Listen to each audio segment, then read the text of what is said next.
YTN 뉴스라이더 함께하고 계십니다. 취재하러 왔다. 유튜브 매체 더 탐사가 한동훈 법무부 장관의 자택 문을 두드린 건 지난 27일이었습니다. 한 장관은 바로 공동 주거 침입과 보복 범죄 혐의로 경찰에 고발하면서 정치 깡패라고까지 비판했는데요. 들어보시겠습니다. 더 탐사 같은 데가 김의겸 같은 주류 정치인과 협업하거나 그 뒷배를 믿고 과거의 정치 깡패들이 하던 역할을 한 것 같습니다.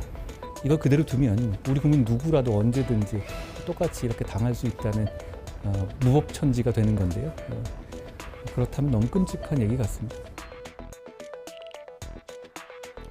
윤석열 대통령도 가세했습니다. 어제 국무회의에서 한 발언인데요.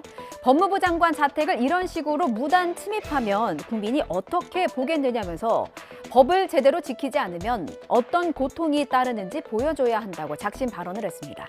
또 법을 어긴 사람이 처벌받지 않는 사회가 과연 정상적이냐며 반문하기도 했습니다.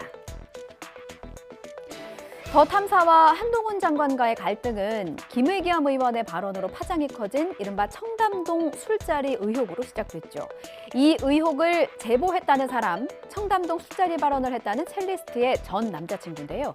국민권익위원회에 내 신변을 보호해달라 이렇게 요청했었습니다. 그런데 권익위는 이 사건을 종결 처리했습니다. 법령에서 보호되는 신고에 해당하지 않는다는 이유에서였습니다. 그러니까 제보자 A씨가 기존에 제출한 자료가 미흡해서 보완 요청을 했지만 보완 자료를 제출하지 않았다는 설명입니다.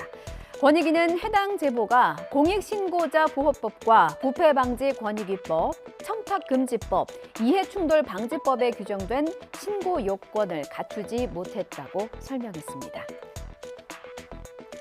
다음 소식입니다. 용산 대통령 집무실과 문재인 전 대통령 사저 근처 등에서 집회와 시위가 이어져서 논란이 됐었죠. 잠시 보고 오겠습니다.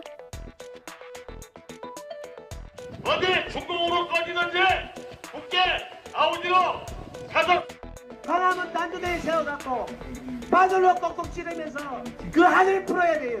대통령직을 제대로 수행해 주기를 바란다.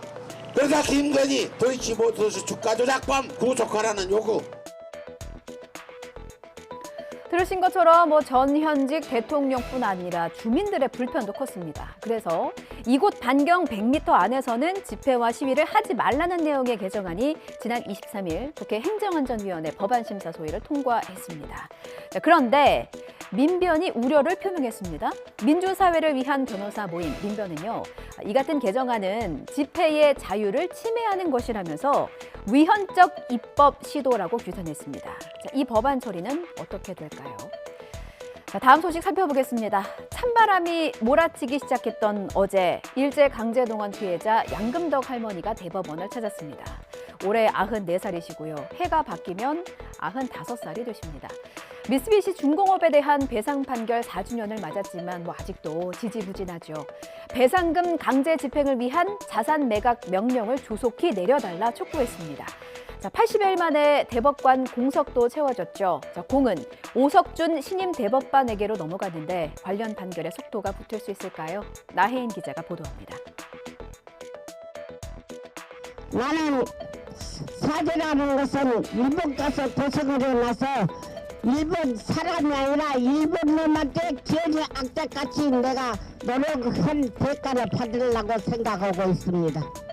이미 지난해 압류 명령까지 확정됐는데 더 숙고해야 할 이유가 뭔지 이해하기 어렵다며 혹시 윤석열 정부의 눈치를 보는 게 아닌지 의심하지 않을 수 없다고 비판했습니다. 법원은 헌법과 법률에 의해 개별 분쟁을 판단해 주는 것이지 주어진 책무를 넘어 대한민국 외교를 걱정하는 것이 아니다.